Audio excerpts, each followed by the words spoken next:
Hello, everyone, and welcome back to our lovely little side of the podcast world.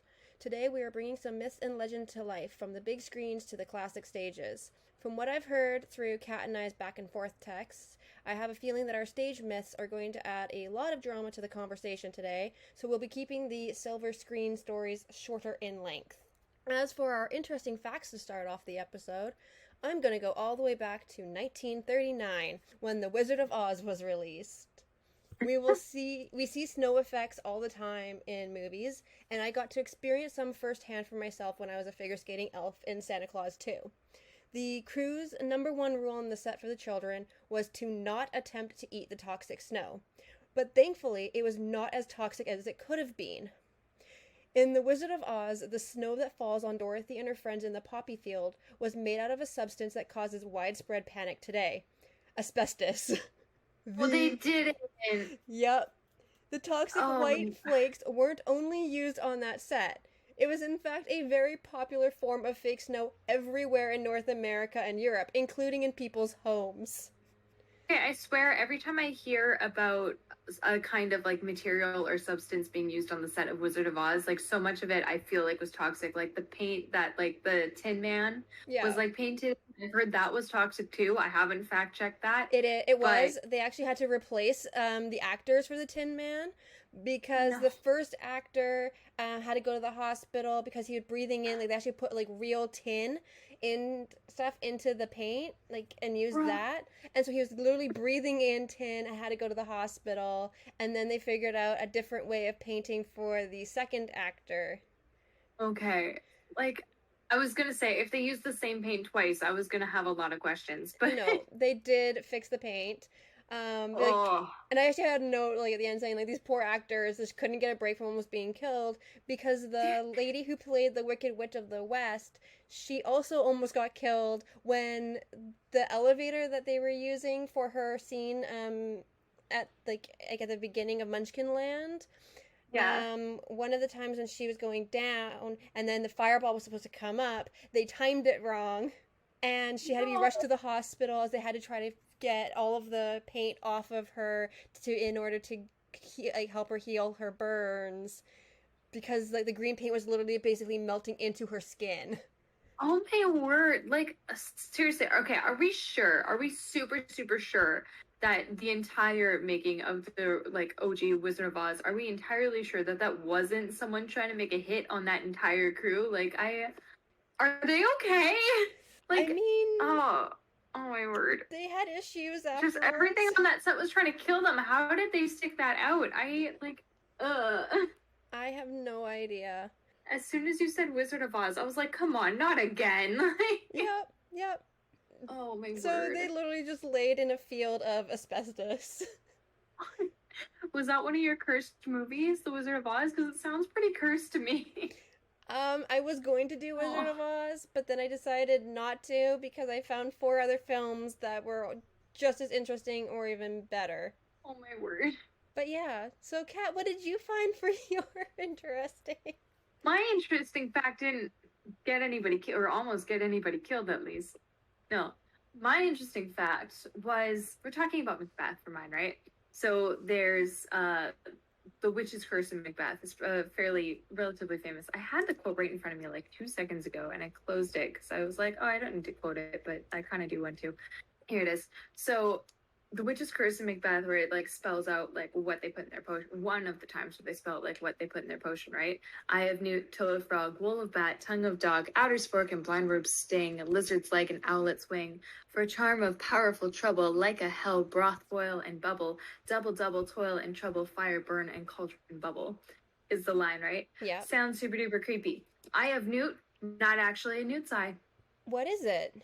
Mustard seed. Interesting. So, witches back at the time, who we know now were usually just herbalists, midwives, and healers with a bad reputation, used code to describe their herbs and were like super secretive about their recipes. So they'd communicate with each other about it. And like, obviously, they didn't want to get caught out for practicing medicine essentially in a time where they could literally be killed for it. And so they used these codes and they had, there's whole charts that you can find online breaking down like, okay, if it says eye of something, it means seed. If it says toe, it means leaf. It like breaks down the whole thing, right? So in Shakespeare's famous witch's spell, I just did the first four because there's like a bunch of things listed there. But Eye of Newt is believed to be mustard seed. Toe of frog was believed to be buttercup leaves. Wool of bat was moss, and tongue of dog was a type of flower called hound's tongue. Interesting. So no animals were harmed in the making of these spells, and we can stop using the creepy animal parts imagery now and just use herbs like normal people. Okay, no, that's interesting. That's my takeaway. I want to know, I want to know what it would taste like all put together, or if it would be like poisonous and stuff if you combined everything. I want to know, I kind of want to dig a little deeper into what that spell would actually compose, but yeah. That's kind of cool. And then on that note, it's about to get super not light. It's gonna get super not wholesome of just fun herbs. Okay, so today I'm going to take everyone through some of the craziest stories that came from the sets of both major blockbusters and some flops. I'm actually shocked that some of these ever got made in the first place, let alone became ultimate classics. I do have some warnings scattered throughout, but I do want to give you guys all an overall warning that a lot of these stories are fairly dark and tragic. They're still worth knowing and remembering, though, when we watch the films in question, in respect for all of those who were involved in the making of these films, because it cannot have been easy for everyone on these sets. Okay, so the first film I want to talk about, Winter Kills, is a film from 1979. It's a dark satirical comedy based off of a book that was inspired by JFK's assassination. Two producers came on board who were wealthy marijuana dealers, Robert Sterling and Leonard Goldberg. This caused... Interesting career choice, but all right. I agree, but I'm guessing that they maybe read the book and thought, like, hey, we could probably do this. Like, we got the money for it. Sure. Yeah, so it caused a lot of issues with the production, mainly to do with money at first. Okay. The finances were erratic, and the film went over budget super fast. Ooh. And it got to the point where cast and crew said that they would be called to a hotel room and handed envelopes of well-used cash as their pay. Interesting. This cash then quickly dried up itself, and many members of the film ended up working for free until the union caught wind and forced production to shut down in 1977. Yeah. You can't just get your actors to work for free, honey. This isn't a passion project. They have a job. It was crew and actors who all were then working for free until the union caught wind and was like, yeah, no, not happening. Yeah, no. Leonard Goldberg was murdered partway through filming, and many believe that it was the mafia as they were threatening the production to begin with. No. Sterling ended up in prison with a 40-year sentence for smuggling marijuana. This film was then put on hold until the stars, Jeff Bridges and Belinda Bauer, could make enough money on another film with the director/writer William Richard. And it was a box office bomb as it made barely over $1 million compared to its $6.5 million budget. But it has become a cult classic after Rickard got the rights to the film and fixed some of the editing changes that the studio had made, and then it was re-released in 1983. Oh my word! So it it lost money initially on launch. A lot of money, and then only made a comeback because someone was like, "Nah, this ain't right," and like bought it and like took it into their own hands. Yeah, so like the director/writer of it then bought the rights to the film. And then he fixed some of the editing, like some of the changes that the studio had made. Right. So that, and then re-released it in 1983. Sometimes I feel like studios make changes, like they just completely ignore the artistic direction and then just make whatever changes they want. And it feels like weird that they can just do that because they don't understand the story as much as the people who like spent all this time working on. I don't know. Yeah, well, like it gives me weird vibes when studios step in like that artistically. Like I don't. The studios are the ones that are pretty much putting forth most of the money. And sure, but like working in film before, like I can totally tell that, like I can totally see how like the studio, they think that like, they're the big wigs that can just make the changes where they're like, no, we want it this way, and because we're putting forth the money and you're on our payroll, Therefore, you'll make But those changes for us. which like is a perspective that I understand like could be like super common, but like I have questions for that because like you hired the director. Like, do you not trust the director's vision? Why did you hire them if you didn't think that they could do a good job? Like, Yeah. I think that's the part to me that just doesn't make sense. Like, you hired someone to do the job and then you stepped over them and said, like, oh, actually, I don't like what you're doing. I want to do it this way. It's like, okay, if you wanted to do that, then why didn't you direct the film? Like, Yeah, no, it I makes don't sense. know. Like that totally makes sense, and like I don't even understand it, but I'm just like, just knowing like the movie point of view, Yeah. that's basically what it is. It's you go where the money is, and the Yeah. studios are the ones with the money. Yeah. So you listen to them because if not, you don't have a job. Totally. Yeah. That just Okay. gives me weird vibes whenever that happens. Oh yeah. Okay. Mhm. So the next movie is the Twilight Zone movie from 1982. I'm going to give a major warning for listeners. This story does involve the tragic death of two children, but it's worth mentioning it so that they are remembered. This incident also did change a lot of safety rules in the film industry, so their deaths were not completely in vain. Like it made it safer for a lot more people. Like, obviously tragic that they had to die for that to happen, but Yeah. like at least that happened. Like at least there's actually changes made to make it safer. That it wasn't that this happened and then nothing changed. Yeah. So John Landis, the director, broke California's child labor laws and hired 7-year-old Micah Dinah Lee and 6-year-old Renee Shinyi Chen without the correct permits. Already off to a bad start. Let's not be exploiting children out here, sir. Let's not do that. Landis and other crew members broke a variety of other labor violations throughout the filming, especially relating to this incident. The kids were brought on when Renee's uncle was approached, who knew someone from the production company. The families thought the kids would love the experience and were never told that the children would be near explosives or helicopters during the filming. How do you conveniently leave that out? Like, I'm sorry. No, that's not okay. It gets worse. Oh my word. The production paid the parents for the kids' work under the table so that they could get around the fact that they were using them for night scenes and around explosives. Because in like the California child labor laws, that wasn't allowed. Like kids weren't allowed to work night scenes and definitely weren't allowed on a set with explosives or anything like that. Yeah. For obvious reasons. That's insane. Those laws are there for a reason. Why? Yeah. The associate producer even told the parents not to tell the firefighters that there were children in the scene, and they hid the kids from safety officials who were already concerned about possible accidents on the set for, like, this evening in question.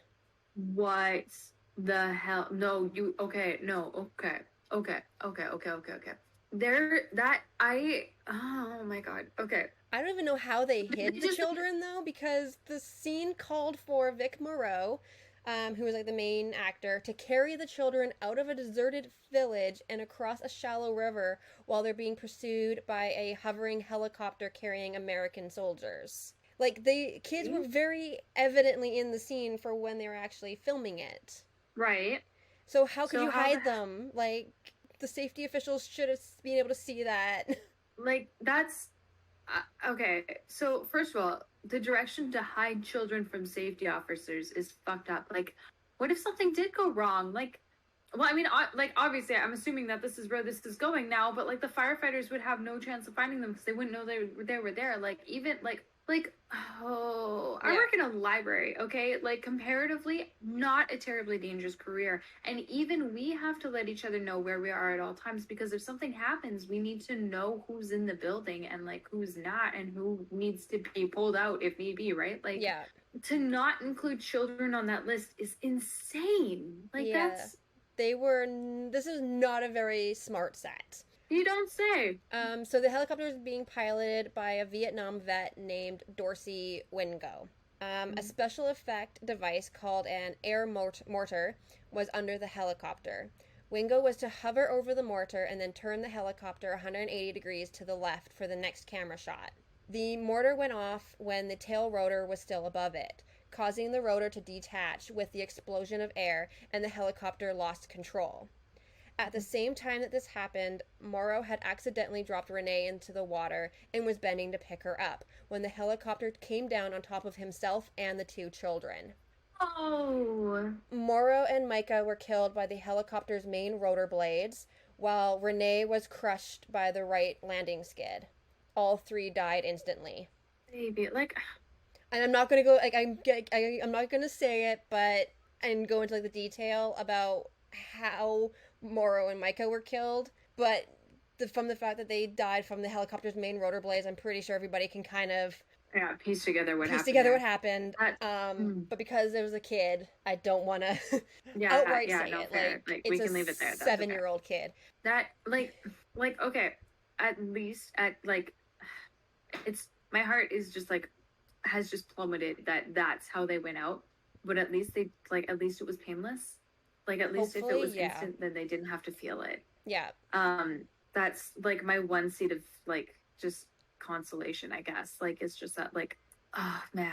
I can't imagine for the parents who literally watched this happen because the parents were on set. Oh, yeah. No. At least I can't imagine being a parent being told that the kids weren't going to be anywhere near the helicopter and then watching this happen. Like I would be furious. Like they went like, oh, murder charges would be like flying around because I would. There were like a lot of lawsuits. Like the parents and everybody did do a lot of lawsuits. The crew and stuff were blaming it on everybody else except for themselves. Even like the pilot and stuff was like the pilot was very much like super like I like felt so bad about it, right? But everybody else was like blaming other people, including the parents. And blaming and then even blaming Moreau and stuff like that. Where it's like, no, like that's you guys put the kids in this situation.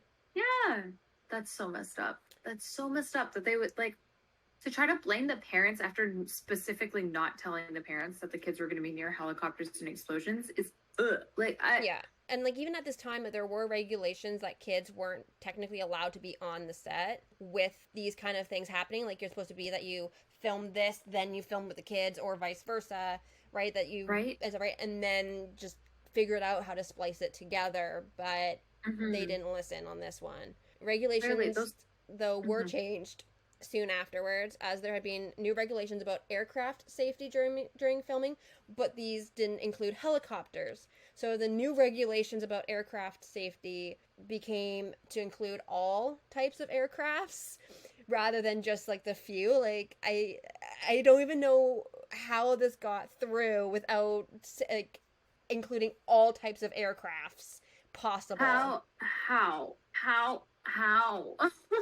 But remember, this is like the 80s. Like this is like the late 70s, early 80s. So I don't know, but yeah. Come on. And then safety committees were set up through all major production companies and guilds to better protect cast and crew, especially when special effects are in place. Because I think that like these more dangerous special effects were kind of still new in the film industry. Like a lot of the time, like the special effects were done on like a model and then filmed so that it would look like it was like done in like real life. So I think a lot of this stuff was definitely new. So last little bit on this, I just want everybody to be aware that if you Google this incident, the video footage of the crash is online. It's quite graphic and heartbreaking, so I do not recommend clicking if it's something that could trigger a trauma response. I only found this out because I Googled about, like, I was researching to find out more facts about the thing, and I'm like, oh my god, there's literal video footage of it online. That feels disrespectful. Like, that, how, okay. So I've got, speaking of the footage being available to watch, are the kids still in the movie at the end? Like, at the end of all of this? I don't know, I haven't watched it. I haven't watched the movie. Okay. So I don't know. I think they might still be in the movie, possibly, but... Okay, because if they essentially killed these kids by just disregarding all of the safety rules pertaining to them, and then still use them for profit, then I'm disgusted. I haven't watched it, so I have no idea. Like, even more so. Like, yeah. And that was Twilight Zone? Yeah. I Like, know. I haven't seen that one either, but that one's like The a TV huge show is like huge. cultural movie for sci-fi.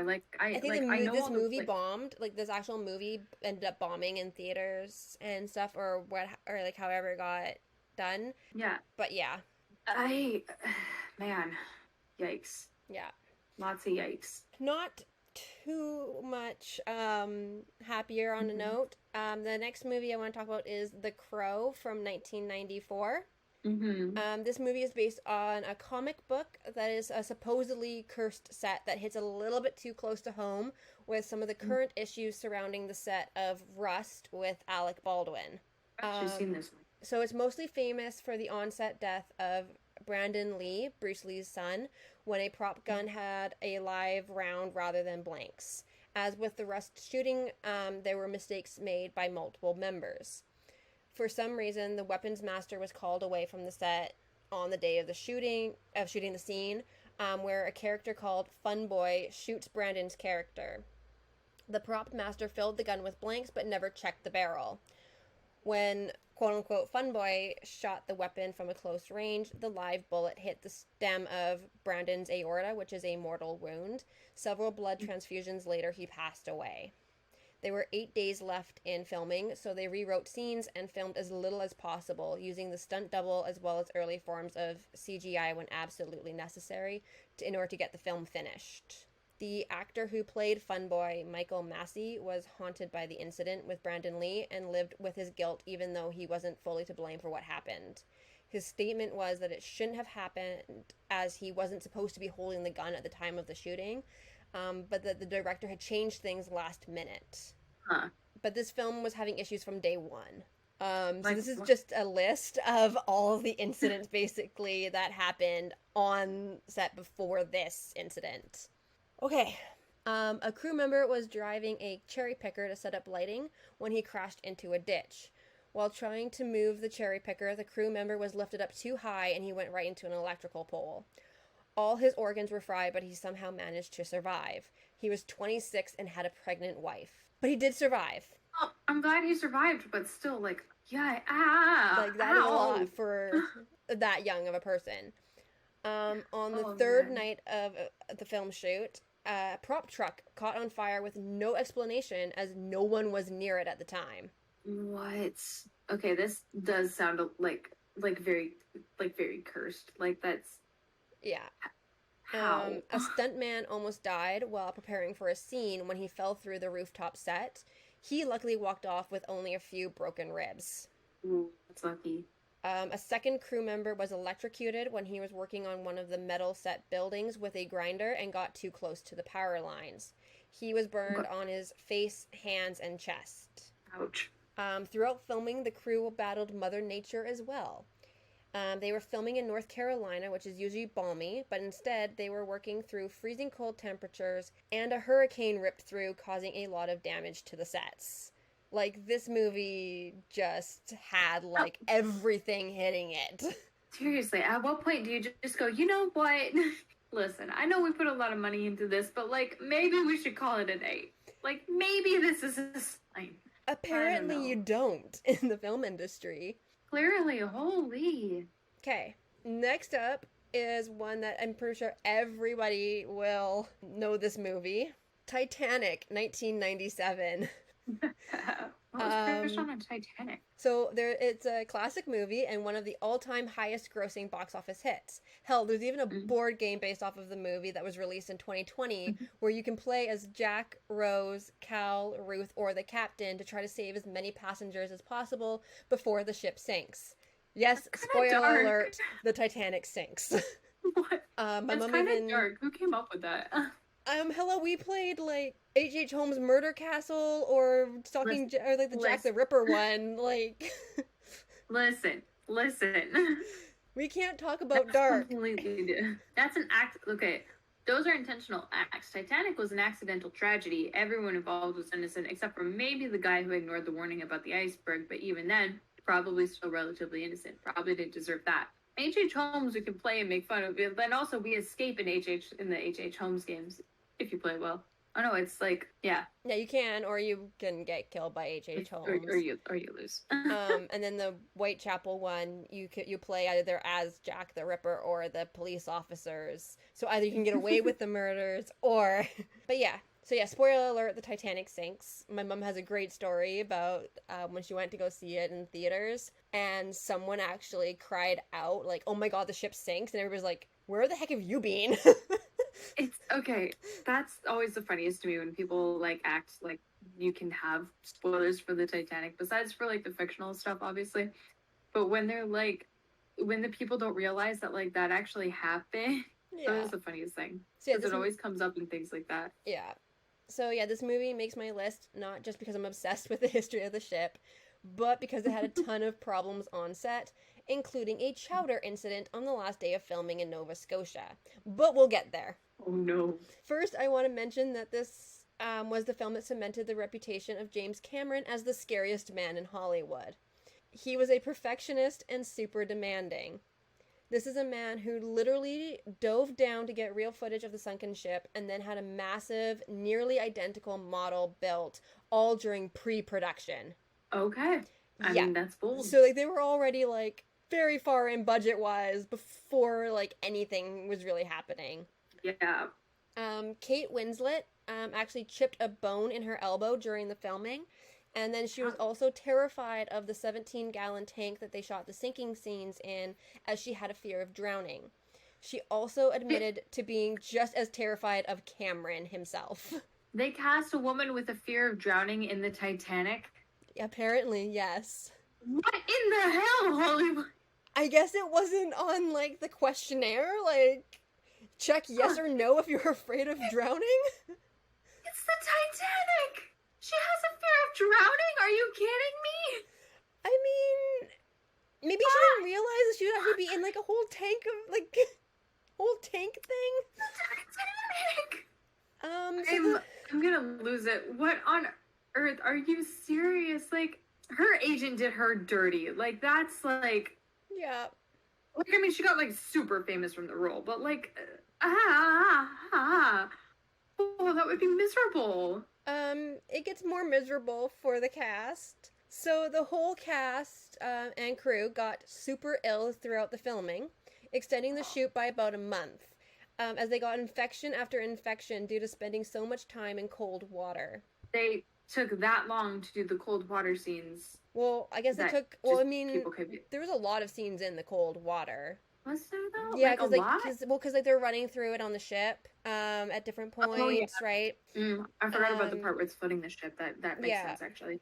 3 stuntmen broke bones on the set, and crew members were quitting constantly, likely due to the demanding nature of the film and James Cameron.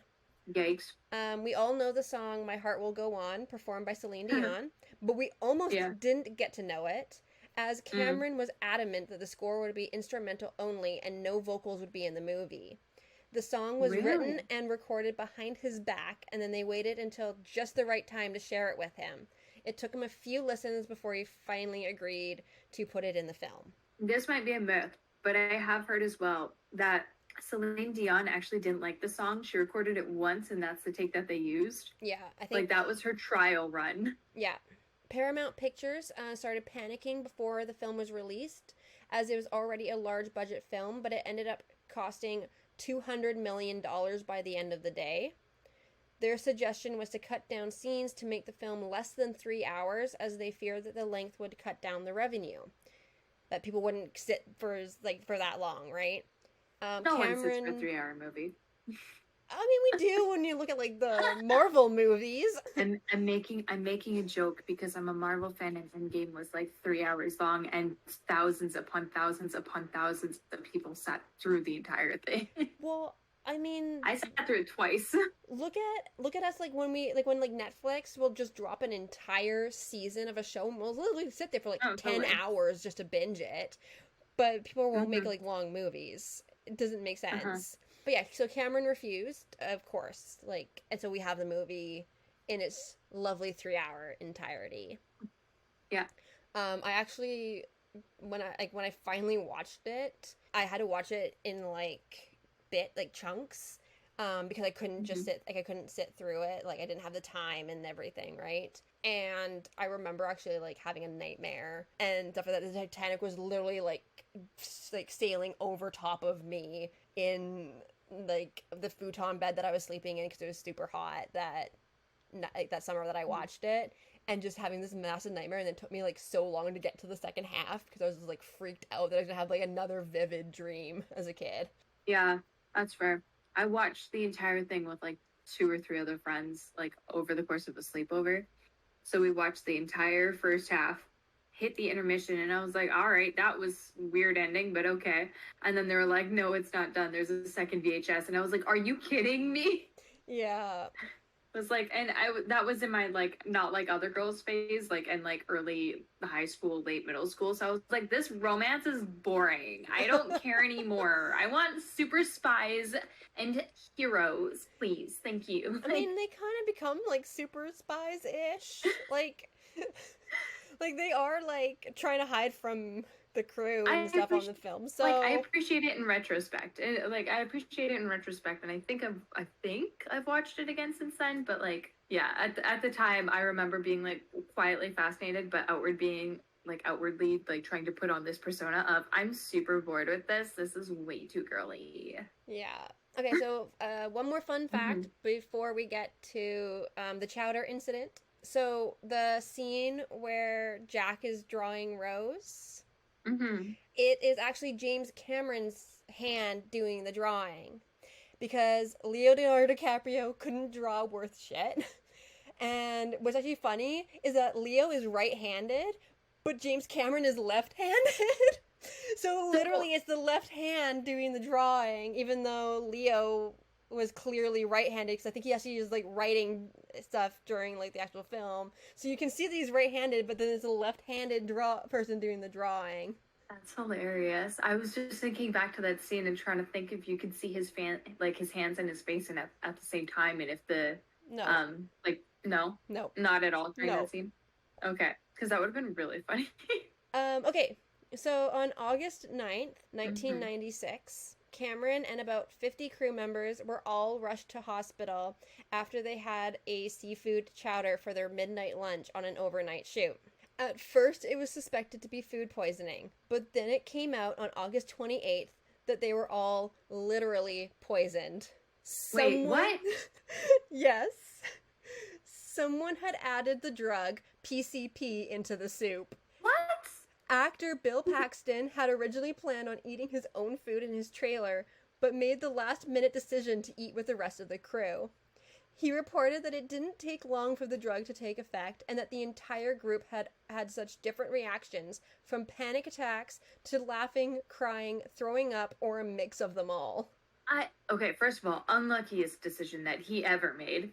Second of all, like, why? So it's still unknown to this day as to who laced the chowder, because the investigation, like, literally ended, I think, in, like, 1999, because, like, they were like, okay, let's just move on. But Cameron actually suspected his soon-to-be wife as the culprit, as she was one of the few who didn't have any interest in eating the soup. What? Okay. What was going on between him and his, you said soon to be wife, so fiance, I guess? Like, what was going on between them that he thought that she would have a motive? Like, I'm not sure if they were like together during this, but basically he was like, she was like one of like the very few who had no interest in eating the soup. It was like one of the other actresses or something from the movie, and she had they still get married. And they still got married later on. Like, even though he suspected her of literally poisoning him. I guess. I mean, I don't think... Okay, is he dumb? Yes. If you think someone possibly poisoned you, you don't marry them. Well, like, what? I think he like said, like, I think he said it like sometime after like a divorce or something, but... Okay, so like, possibly a little sus, but does he realize that just makes him look stupid more than it makes her look bad? Like, guy. So who the heck knows? But yeah, the entire cast and crew on that night were all given PCP, and apparently it was just chaos on the set. Yeah, no doubt. until like they kind of finally somebody called for an ambulance, like for the ambulances, multiple ambulances, I guess, to take them to the hospital. The hell? Who I puts mean, PCP? Like, I guess it I was have like something. easy to hide in the soup. I don't know. Was it like the easiest access? Like, okay, it's soup for cast and crew, so it's going in a massive vat. So how much did they have to put in for it A to have that lot. strong of an effect in everybody? How did they come by this? I am confused. It's Hollywood in the 90s. It was like a lot of Good point. Good point. drugs. Like, so I'm not surprised. Like, I don't even question that they could get a hold of it. I just That's question a as good to point. what.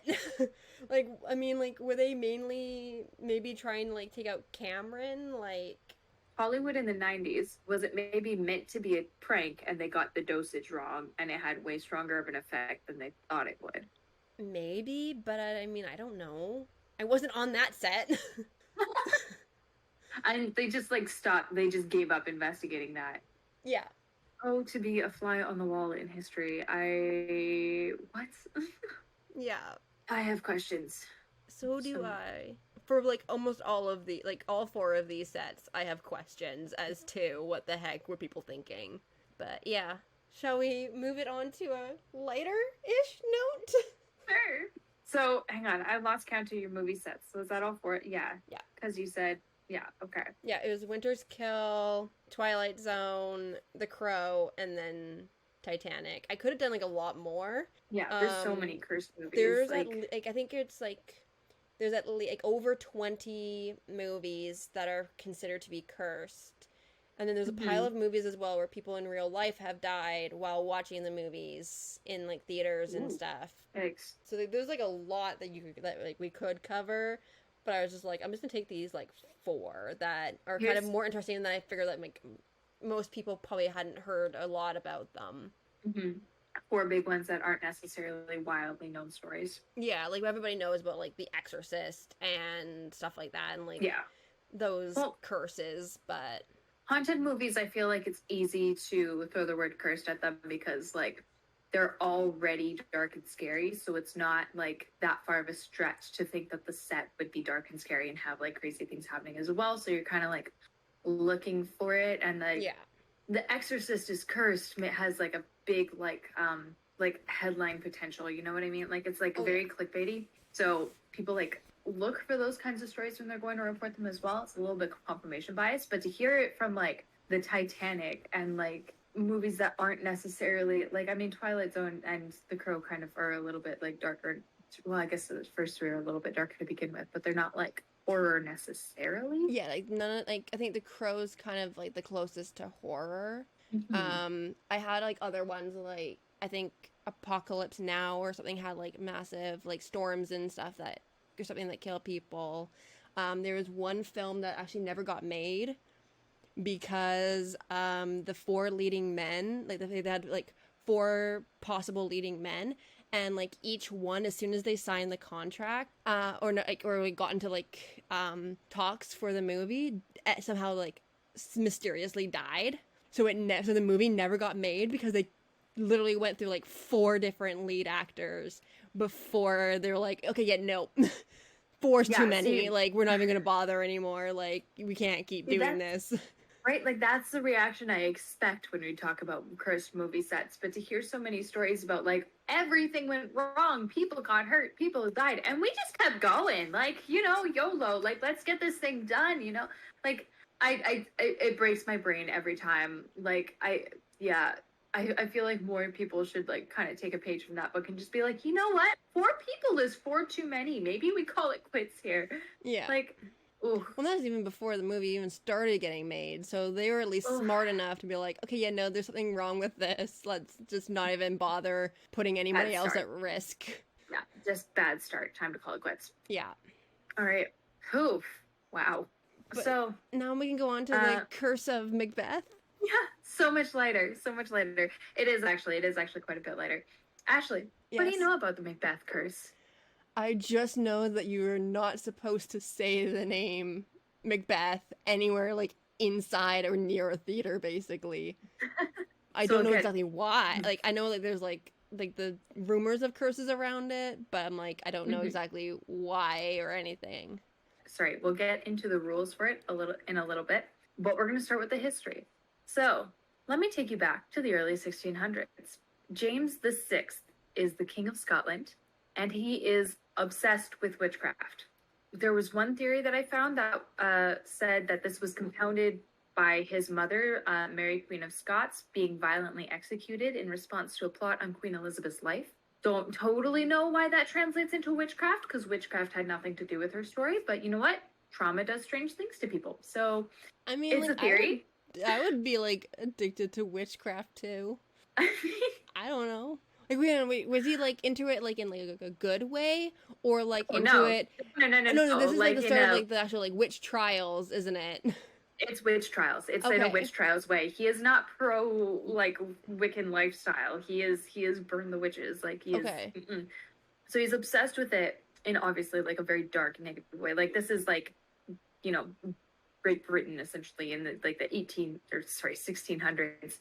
It's not in a good way. So the National Library of Scotland disagrees with the theory about it being about his mom, and they say that he was skeptical about their existence before 1590. So what happened in 1590 that changed his mind? Well, he got married to Anne of Denmark, for one thing, and on the way back, the newlywed ship gets swept up in a particularly violent storm. So this connects back to witches in a second. He was told that this was the work of the North Berwick witches. So basically, there is like a local coven, and he was told, "Hey, this storm that you were a part of, these witches caused that. They're trying to unalive you." So yeah, so there was a local coven. Words are hard. And he was told that these witches caused a storm, and they're trying to take you out. But he's still skeptical at this point the witches have any actual power. He acknowledges their existence, but he's not convinced that they have any actual power. And so they investigate, and the witches are tortured into confession, which happened a lot around this time, I'm starting to realize, which is wild. So one witch in particular, named Agnes Sampson, was one of these witches, and she has a couple memorable moments. First, her confession was that trigger warning for animal abuse mention. This is going to get uncomfy in a second. I'm not going to go into detail, but there is a mention. She tied parts of a corpse, doesn't specify if it's human or not, but she tied them to a cat, somehow used a sieve, like what you strain pasta in, to sail out into the sea, because that's how physics works, and tossed the cat with the corpse pieces attached into the sea to create the storm, specifically to try to kill the king. Okay. Now you tell me if that sounds like physically possible at all. No. You need an actual boat. A sieve is not going to hold a witch and a cat. Right? The cat maybe, but not the witch as well. But this detail's going to come back into play later. So remember that sieve into the sea to cast the spell, right? So to us, it doesn't sound super possible. We have some kind of scientific understanding of the world around us, right? But they were like, well, she's a witch. They do weird shit. It seems legit. And so they took her at her word for it. Our friendly King James was still a skeptic, though. And so he decided he was going to question her himself. And he basically comes up, he's like, "No way, you're a witch." And she's like, "Bet." And he's like, "Bet." And so she's like, "I'm gonna prove it." And he's like, "Bet." And she's like, "Bet." And then she says that she can tell him what he and his new wife said on their wedding night. Okay. And we don't know exactly what she said to him, but we know that she convinced him for the rest of his life that witches were real, powerful, and out to get him, because Satan told them that King James was his biggest threat. He was convinced of this the rest of his life. I don't know what this woman said, but she hit the nail on the head a little too hard. In a way, I kind of respect this woman. Right? Like, on the one hand, I'm like, "Ooh, you doomed, like, a lot of women to death." And on the other hand, I'm like, "Okay, but your insight was, like, on point, though. So how the hell? How did you know?" Because like, was she, clearly like, she got it word for word. Like peeping Tom witch? I don't know. I have no idea. So this does all connect to the curse, I promise. So this turns into a huge witch hunt, right? Throughout, like, all of Scotland. Yeah. And this guy is, like, in line to be, like, King of England as well, like, after Elizabeth, right? So this is a powerful man who's essentially only going to get more so powerful, and he's like started this entire huge witch hunt. So it's a huge political, it's like a huge hot button issue in the public, right? Whole bunch of people are arrested, tortured, and a good chunk confess under duress, but no one cared about that at the time, and are executed. Massive deal in Scotland, right? Like, obviously, and in 1603 he did end up inheriting the English throne as well from Queen Elizabeth I, and became King James I of England. And his hot takes became a hot topic in England too. So now he's ruling both. These witch hunts are going on. They're a huge deal. Everyone's talking about it.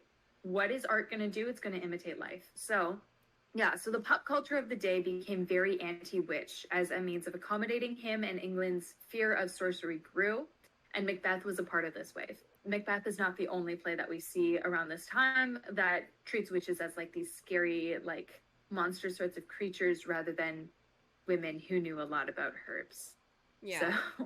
So Macbeth was first performed in 1606 and was written in direct response to King James, like kind of coming in, taking power and spreading his, witch hunt everywhere. Literally right off the bat, Act 1, Scene 3 starts with the three witches, or as Shakespeare calls them, the three like weird sisters, talking about how the first witch wants to curse a sailor after his wife was rude to her. Line 8, she says she'll sail out to his boat in a sieve to cast the curse. Lines 24 and 25 say, though his bark cannot be lost, yet it shall be tempest tossed. Meaning that though they can't sink his ship, they'll make sure he gets stuck in a terrible storm. The rest of the curse describes it going on for 9 times 9 weeks. So quick math, 81 weeks, which is a pretty miserable curse. I don't think James was stuck at sea that long, but like creative liberties. This is a clear and direct relation to James's story. Yeah. About getting stuck at sea. I would hope that he didn't get stuck at sea for like 81 weeks. That would be a very, very long time. I think that was an exaggeration to fit the prose, but like, yeah. The point was that it was a big, bad, long storm, and that is what he endured. Maybe not 81 weeks, but it was a big, bad, long storm. So yeah, so that was like a direct like reference to the new king, which is an interesting thing to throw in to your story about witches concerning a king that is very anti-witch. Yeah, no, so definitely. Bold choice. I swear Shakespeare had to have some like insight into the freaking royal family and like the nobility. I mean, that story, there would have been time for that story to spread, right? Like that could have been like a hot topic of the time as well, just as much as all the rest of it was, because everyone's going to be talking about these witch trials and what sparked them and what started them and why the king thinks like this, right? So like, maybe, like I won't discount it. Like, I mean, we also know that he was like close to Queen Elizabeth as well, and she would have been like aware of the situation, I'm sure. So yeah, no, definitely. So far, this is more or less all confirmable fact, right? Like this is relatively undisputed. We have records of pretty much all of this. And from here, this is the part where we start getting into the legend. So, story goes that Shakespeare did a little too much research for this play and put actual witches' curses into the script. So, some people think that this is what cursed it, while others say that including the curses didn't cause it, but it did anger some local witches, either for their use at all or because they were included but incomplete. And these witches cursed the play. Okay. So, regardless of origin, the rules of the curse are as follows. 1, you hit the nail on the head earlier. Never say Macbeth in a theater unless you are actively performing the play. 2, never quote Macbeth unless you are rehearsing or performing the play. So you've already broken that rule. Right? So, and 3, if you mess up and say the thing you should not say, you have to exit the theater, either do a lap around the building or spin in a circle 3 times, spit on the ground, swear, or quote a line from a different Shakespeare play, and then either knock on the door and ask to be invited in, or wait until you are invited in, which is essentially a purging custom and kind of ties back to vampire practices. With be needing to being welcomed in. So there's that. It sounds kind of ridiculous, kinda makes sense for some of the other superstitions that would have been kind of around the same time, right? Yeah, no, definitely.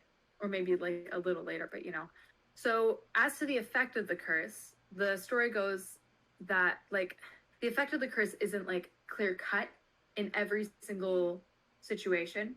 But essentially it just means that bad things are going to happen. You may not know exactly what, but bad things are going to happen. So I also wrote out a timeline of like a bunch of different examples. I think I got to 5. Okay. 5 or 6 examples of like points throughout history where the play Macbeth had some like gnarly things happen that are suspected to be a part of this curse, right? So story goes that in the very first performance, the actor who played Lady Macbeth, a man named Hal Berridge, died, and Shakespeare had to step in and play the role himself. Like during the play? Or before the play started, like actually like got performed? Both versions of that are kind of like talked about. Like there's one version of the legend where it was during the play and Shakespeare had to swoop in and finish the play. And there's another version where he died like the day before during, or like the same day during dress rehearsal, or like the same day just before the play started, right? So also, either in the same performance or in the next showing, the prop daggers were replaced with real daggers, and when King Duncan died in the play, so did the actor who played him. Oh, geez. Which is an absolutely tragic beginning, but the show pressed on. And so here goes the rest of the timeline.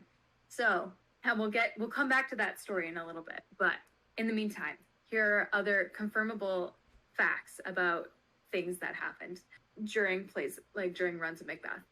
So 1721 was the next one that I found. And by the way, I found basically the way I found these, I found a mention of one, and then it led me to a mention of another, and then it led me to a mention of another, and it led me to like, it spiderwebbed out in like so many directions. There are so many more that I came across, and I just didn't have the time to verify all of them.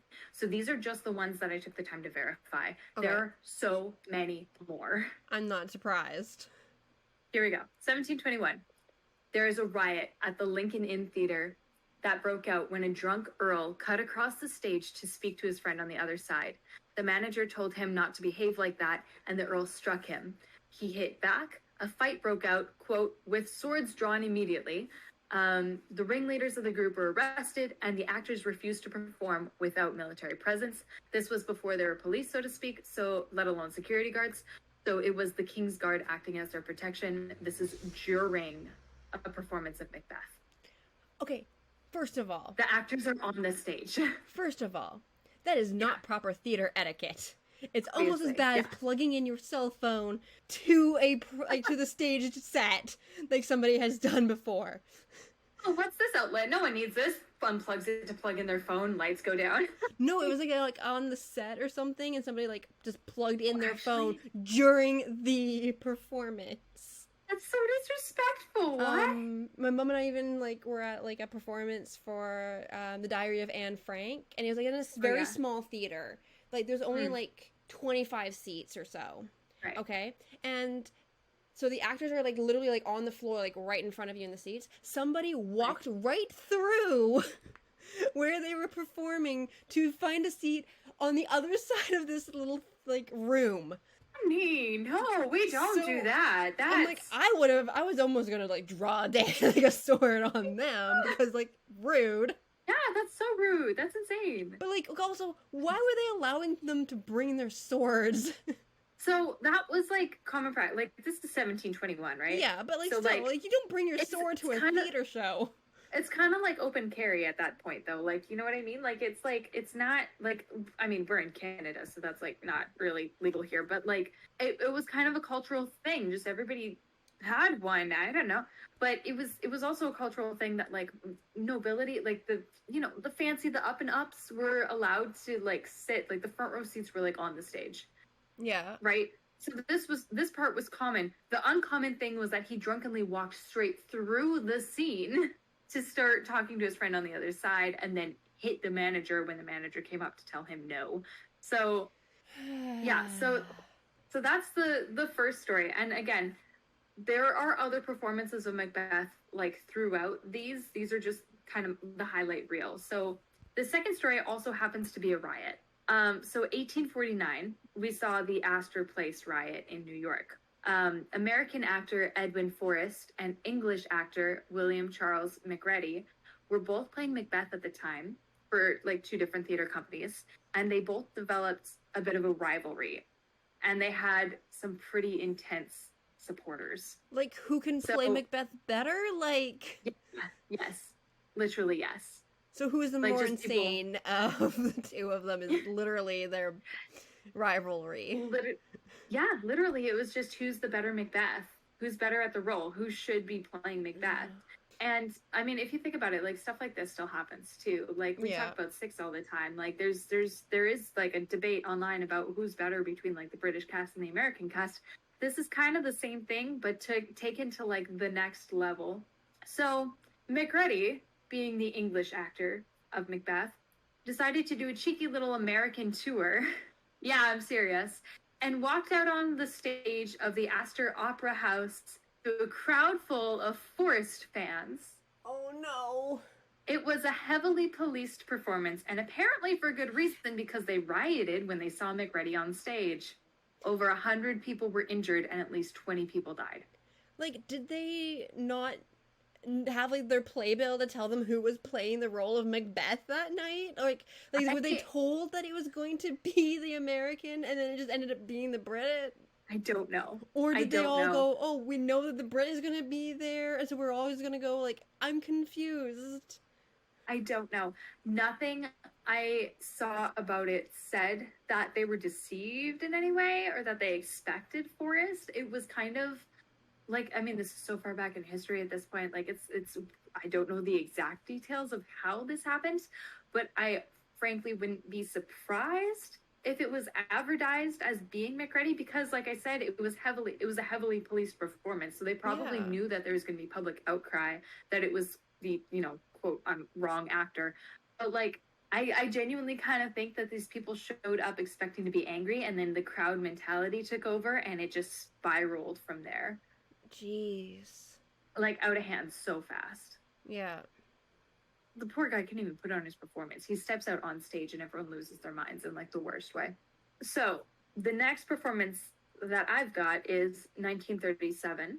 So the production at the Old Vic was plagued with problems. It's the Old Victoria Theatre in London in this one, I believe. Okay. So first of all, Laurence Olivier, star of the show, was nearly crushed by a falling sandbag, like during rehearsal. Another actor had a near miss in a taxi accident. One source said that he nearly went off a cliff. The composer couldn't settle on his musical score and like kept changing it and like could not get it to like be quite right. Okay. So he was having all kinds of issues with that. The set didn't fit the stage, so that's a bit of an issue. Just a little. And yeah, just a little bit. And then Lillian Bayliss, who is the founder of the Old Vic Theatre, became depressed when her dog died, like during like the rehearsal of the run. Opening night was postponed due to other complications, but just before the date that they rescheduled it to, Bayliss died. Okay. Oh, it was being so cute. Oh my goodness. Yeah, so just before the date that the opening night was postponed to, Bayliss dies. Founder of the theater, hits everybody hard, right? Yeah. Olivier overacted the final battle scene and kept wounding other actors who were playing Macduff. I'm not surprised. By just like fighting too intensely. Yep. And they went through like so many of them. And decades later, in the same theater, in 1954, Macbeth came back to the Old Vic, and a portrait of Bayliss, who remember died just before opening night of the last run. Yep. A portrait of her fell from the wall and shattered on opening night. Oh, wow. Which is super eerie. See, I'm not surprised that one with Laurence Olivier would be so racked with stuff, because I actually almost had one way, because he was in Rebecca, the 1940s version, and he was causing a shit ton of problems on that set.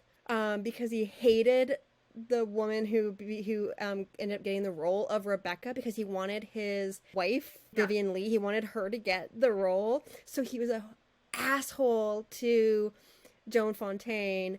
And then Hitchcock decided, ooh, well, great, I'll continue on that because she needs to be in a poor state of mind, and told her that everybody on the set hated her and stuff and everything. But like Olivier was like the one that was like the worst to her mentally. Wow. So maybe the curse in this case is just that Olivier was involved, to be honest. Yeah, I would say that Wow. like that probably is mainly him. So I'm not surprised that This he would is be like funny. aggressive at the Macduffs. Yeah. But yeah, he injured so many of them, they had to switch them out. Like throughout the rehearsals, throughout the show, it like is a mess. Is a mess. So now we jump up from 37. We took a touch in 54, but we're going to go back to 42. So 1942. Beatrix Fielding Kay, who played one of the witches, died within the first week of the tour of Macbeth in the West End. One other actor died or became ill and had to leave. My sources argued over which was true. And a final actor also became ill and had to leave partway through the tour. So, like, no. everyone's getting sick and passing away with this one. The tour ended in the Piccadilly Theatre, and later the same year, the theater was bombed by Nazis. Okay. Yeah. I mean, I'm surprised that they were kind of putting on one like in the middle of World War II, like knowing that that was probably not the safest. In England, like, it's, yeah. Like, Yeah. probably not.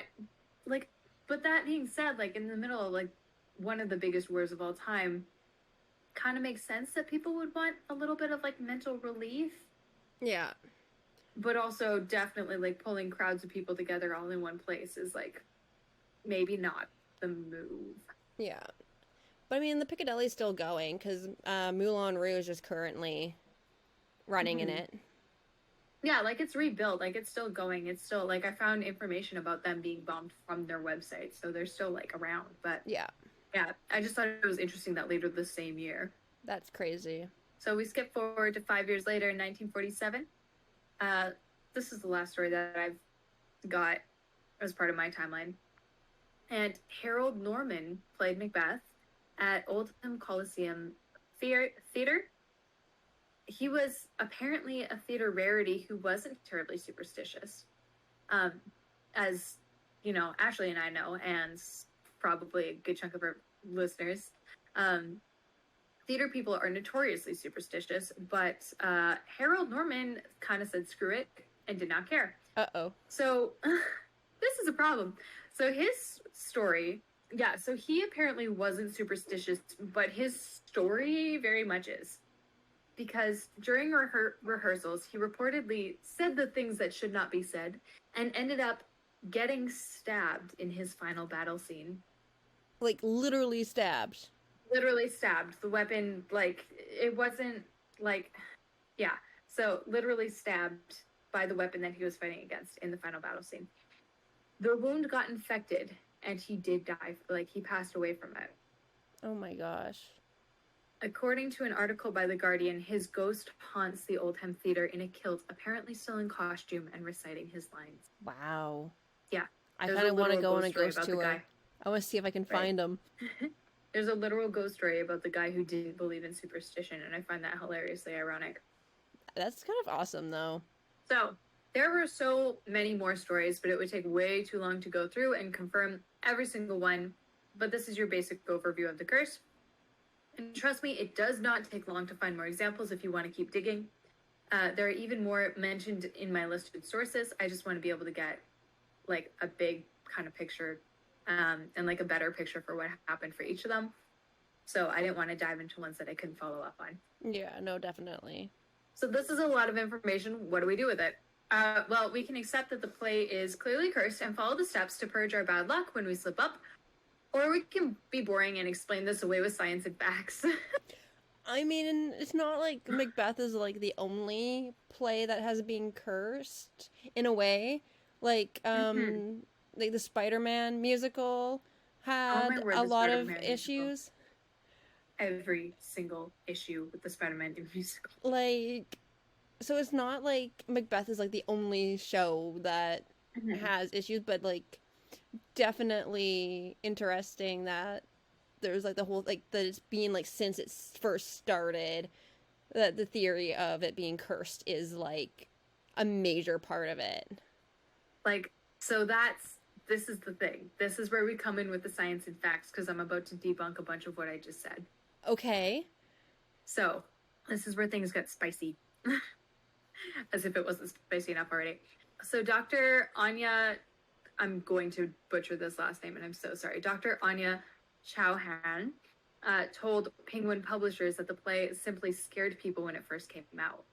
Everyone was very afraid of witches, they were afraid of sorcery, and we had this play that very heavily featured witches and sorcery as a like main part of the story, which was essentially a horror story of the day. Yeah, that makes sense. So it already had this kind of air of suspicion about it from the jump, from the get-go. And that likely like would have affected the impact and the early reception like when it first came out, right? So later on, like as we continue through history, Macbeth gets popular because it's got this kind of like mystery kind of like aura around it. Like it strikes home with people and it becomes big and it continues on. And so there's kind of a statistical explanation that the play goes on longer tours because it's popular. It runs for longer. And so the chances of something going wrong just increase because there's more opportunity for that. Yeah. Well, and it's interesting that Shakespeare has like apparently written so many plays and stuff, but we only really know of like the few, like Romeo Mm-hmm. and Juliet, Macbeth, Hamlet, The Tempest, Mm-hmm. Midsummer Night's Dream, and like those are Yeah. like, but then those are like the ones that were more likely to have to study in school, right? But like those are the ones I think that maybe scholars focused on more too. The general public did for Yeah, sure, whether scholars did or not, but the general public absolutely did. And that would have made like a huge like impact on like how popular it was and therefore how long it ran and therefore like how often things went wrong, right? So like yeah. it all kind of ties in together. And then there's also the confirmation bias at play. So you're familiar with the term like Oh yeah. with the term confirmation bias? Oh Okay. yeah. Yeah, yeah. Uh, so for anybody who's not, have you ever gotten, say, a new car, for example? You're happy with it. It gets you where you need to go. And this car, this make, model, color, you never see them driving around town. But as soon as you own one, now you start noticing them all the time and everywhere. Ben calls them his car buddies. I see his car twins everywhere now. I always notice them. So that's confirmation bias, essentially, in a nutshell. Once you're looking for a thing to happen, you're much more likely to notice it happening more often. Yeah. So Macbeth is cursed, right? Or do we notice unlucky things happening during runs of Macbeth more because Macbeth is supposed to be cursed? No, that definitely makes some sense too. I Right? mean, personally, I would love it if it was actually cursed, just because then it would That's like cement my idea of like the supernatural. But that's a fun theory, but I am forever the skeptic, and so I'm coming in with the psychology and the science. I mean, like I see So, the psychology, I just don't want to believe the psychology. But I can like so admit that it's there and a yeah, yeah, possibility. it's absolutely a factor. But confirmation bias, right? So this is where we get into the debunking of like the original story. So confirmation bias inherently has to start with someone bringing the thing to your attention or something bringing the thing to your attention. So where did the myth start? Well, this is where we meet Max Beerbaum. That is his name. It is Beerbaum. It only makes me think of beer bong, and I don't know, like it's, which is not a thing, but it's stuck in my head now. So every time I see it, I just think beer bong. So if it slips out, I'm sorry, I'm trying, but Okay. I think it's hilarious for some reason. So Max Beerbaum is a British satirist who was pretty well fed up with how popular Macbeth and seemingly Shakespeare himself were in the end of the 1800s. He was so mad about it. He wrote a review of Macbeth as performed in the St. James Theatre in London that was published in the Saturday Review of Politics, Literature, Science, and Art on October 1st, 1898. In this review, he says a few things that, first of all, when a play has this is a quote, when a play has become a classic in drama, it ceases to be a play. And then he goes on to explain that when a play is fresh and new to an audience, it can be appreciated for the writing in the play itself, right? But when a play becomes popular and overused, it becomes, quote, a vehicle for acting and isn't appreciated for the play itself anymore. Instead, the focus is all spent on comparing actors to each other, like we saw before, rather than appreciating the roles for what they are. That kind of makes sense because, like, when you look at how many times people use Shakespeare as, like, their audition pieces or just like a way of being like, no, look, I am a serious actor because I can do Shakespeare. Where it's like, okay, but does that make you a serious actor or just like somebody who's just getting in on it because it's Shakespeare? Which is like totally true. But also to tie it into the modern age, we still see this in movies today. You know, like when they make like a remake of a movie and they say, well, this person played that role better. Yeah. And that's all the critics talk about, right? Is that like, oh, well, so and so played it first. Well, who is the best, you know, captain of the Enterprise, right? Like, we see comparisons like that all the time. I'm blanking literally on any examples right now for some reason, but like, or okay, here's an example. Like, the Iron Man movies, first two movies, Iron Man's best friend, Rhodey is played by Terrence Howard, right? Iron Man 2, he's played by Don Cheadle. Okay. So we hear this like back and forth about like, well, they like, why did he get cut from the role, and like back and forth about like who and who played it better and stuff like that, right? So we see the same thing. We saw the same thing with the Hulk movie, which hasn't been remade with Mark Ruffalo, but the actor who played him before gets compared to Mark Ruffalo a lot and who played the Hulk better. And so it's like you get this popular role and you get people comparing the actors instead of just appreciating the role for what the role is doing. So instead of talking about the Hulk's role in Endgame or whatever, we hear people talking about, well, you know, maybe what's his name, Edward Norton. Yeah, hey, I got it right. I'm smart. So instead of like just talking about like the Hulk and his influence on the Avengers, we like, especially with the first Avengers movie when they first made the switch, you hear people talking about like, well, who plays a better Hulk? Is it Edward Norton or is it Mark Ruffalo? And people disagree. So that's what he means by like a vehicle for acting, is that the critics just like are more focused on the actor than the role itself and can't take the play for what it's worth of that anymore. Yeah, so he says Macbeth is victimized the most in this way, especially because it has two roles that are open to a variety of interpretation, you know, being Macbeth and Lady Macbeth. Yeah. So remember the story from the very beginning about Hal Berridge, the first person to play Lady Macbeth, who mysteriously died the first opening night of the play, and how Shakespeare had to step in to play the role? Yeah. That was completely made up by good old Max just to prove his point. So there is no record of a Hal Berridge ever being in Shakespeare's company. Okay. He does not exist. he made up this example just to make a point and like ask the question, like, if Shakespeare himself had played the role, we would still be we would just be comparing every actress who ever played Lady Macbeth after him to Shakespeare's perception of the character and Shakespeare's interpretation of the character, and mentioning that it would be very entertaining to see Shakespeare play the part and see how he interpreted the character, saying that writers barely understand their characters as well as actors do. So literally just a completely made up story. Like, and this isn't even the only story that he fabricated in that piece. He also made up the story about a captain at sea and like falsified an entire diary, like not like a whole like long diary entry, but falsified a diary entry again to make a point. Like, this is a satirist, I think. Satirist. Okay. Like, this is a satirist who's just like, he does not care. Like, he'll just say what he wants to get his point across, right? But not long after this review, we start seeing articles talking about how everyone knows that the play is cursed. Now, correlation, causation, not necessarily the curse came about because of this, but it kind of makes sense that if he spreads this idea that a terrible thing happened on the very first opening night, which wasn't even his point, by the way, but he puts this story out there, theater people are superstitious. They hear, oh, a bad thing happened on the very first performance of this. Other bad things have happened during performances of this play. Maybe it's cursed. Theory starts to spread. It could, like, it's a theory for how this curse started kind of, like, spiraling into what it is today, right? Yeah, no, definitely. So Beerbaum never outright said that the play is cursed, and that wasn't even like remotely his point. But society as a whole has never excelled at understanding satire. No, definitely So not. it isn't impossible that the point was missed and the general takeaway turned into the play has always been cursed. So even without an outright claim, it kind of seems to be the start of a myth. We don't really have a better pinpoint than this. So yeah, that's the story of the Curse of Macbeth.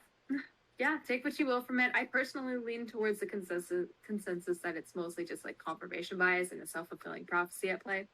But I'm still not going to go around saying Macbeth or like quoting Macbeth in theaters, just in case. Is it like just in case? Like, just in case. Be safe. Like, call me superstitious. I just don't want to be the jerk that guessed it wrong and ruin someone's night. Like, you know, like. Well, especially because it may not, like, the consequences might not happen to you. It's probably going to happen to somebody else. Right? Like, this is the thing that I'm terrified of. Like, even as an audience member, like, I don't want to sit there and just, like, casually mention and then have someone, like, fall off the stage. I would be mortified. Like, I should probably remember to do that when I go see just a like Shakespeare play. Just to not mention his other plays. Like, the other plays are all totally fine. But by just the be on way. the safe In fact, side. Like, quoting just to be other safe. plays- Don't mention anything but the play that you're actually seeing. Yeah. Unless like, you're seeing Macbeth, then don't even mention the name of the play that you're seeing. Guys, even if you go to see Macbeth, this still applies, by the way. You don't say the name of it. You call it the Scots play. Yeah. Or you call it anything other than Macbeth. Just, like, you can say it wherever, just not in a theater. Outside the theater is, like, nothing specifically said even around the theater. But, like, the cure, it's interesting that the cure for it is just, like, lines from a different Shakespeare play. So you would think that if it was, like, witches cast a curse on the play, that they would cast, like, Shakespeare himself and, like, all the plays, right? But, yeah, I don't know. I just don't want to end up being, like, a ghost haunting a theater, like, in a kilt for the rest of eternity. Personally, that's just me. I've got other places That's I'd not my rather goal. haunt. I'd rather it be a castle. I would haunt just anywhere, pretty much. Let me find all the people who I don't like, and I'll haunt them. But yeah, that's Macbeth. Yeah, Thoughts? we had such a nice, light episode. All right. Mm-hmm. But then next week, Yeah. you get a solo episode. Yeah, we're talking about Theodosia. We're talking about Theodosia, the mother and the daughter, because both of them actually have pretty interesting lives. So, but like relatively short. So combining the two of them into one episode seemed like a good fit. No, definitely. Yeah. And then we get to go back to some more light topics with more death, I guess. What is after the Theodosia episode? Lady Poisoners and the Angel of Death phenomena. Actually, listen, when we came up with this list, we were coming up with things that were interesting to us, and clearly didn't quite think through how dark some of these were going to be. To be fair, some of them I didn't expect them to be dark. Yeah, I didn't expect like as dark, but we'll try to brighten it up respectfully. I don't know if we are fully for like until like December. We may or may not need to rearrange. No, actually, after we do have a music episode, and so that's not going to be as dark. Oh yeah, Britpop and Mozart will lighten it up. We can cut out what it is. And then that's actually coming up. Yeah. And we're doing Synanon first though. That'll be dark. And then like later on, we're gonna have an episode on like James Dean and Audrey Hepburn, which isn't fully dark. It is a little bit tragic with the James Dean part, but Audrey Hepburn is less dark. Audrey Hepburn is a little bit lighter. She lived through some stuff, but she was like a beacon of hope through all of it. Yeah. And she has a really, really cool story with like what she did in those situations too. So yeah, so we do have a couple lighter episodes coming up, but there is some dark kind of stuff. Listen, we can't always control what fascinates us, okay? No, definitely. And it's not like this is named like the Happy Podcast. We're talking about history. So much of history is so much darker than we think it is if you actually look into it too. So we can't be blamed. Speaking of passing the buck into curses. No, it's history's fault that they were dark. And we're just talking about it. It's not my fault. I'm just telling the story. No, if you're still sticking around at this point, though, I feel like you're probably the type of people who are kind of like us and can probably take it. So yeah. We're all on this sinking ship together. Let's hope for the best. Just as long as it's not the Titanic. I thought of it. I wasn't going to say it, but I will be the one to say it. Yeah. This might be a good reminder to some of you out there. Check in with your mental health. If some of the content that you're consuming is too dark, take a break. Come back later when you're like, when you got your headspace right. Don't like, I have a bad habit of doing this too, about like getting really fascinated into true crime for a while, listening to so much of it that it starts to kind of weigh on me. And then having to just like completely set it aside for a little bit. It's not that I'm not still fascinated by it, but I have to make that like intentional choice every now and then when it starts to like hit a little too hard, right? So yeah, it may be entertainment, it may be interesting to you, but like sometimes we just got to accept that the things that we like are not necessarily things that are always good for us. And I just encourage you to really be mindful of your mental health. No matter where you're getting your content, make sure that it is a good mix. Okay, take care of yourselves out there. Exactly, and we'll always be here to come back to. Exactly, we'll be around. So, and in the meantime, don't say Macbeth in theaters. Don't say Macbeth in theaters, and be careful with what you're doing on a movie set. Yeah, double check those safety laws and regulations and respect them. All right. It blows my mind that people intentionally circumvent that. Yeah. All right, so until next time. I'll see you on the weird side of history.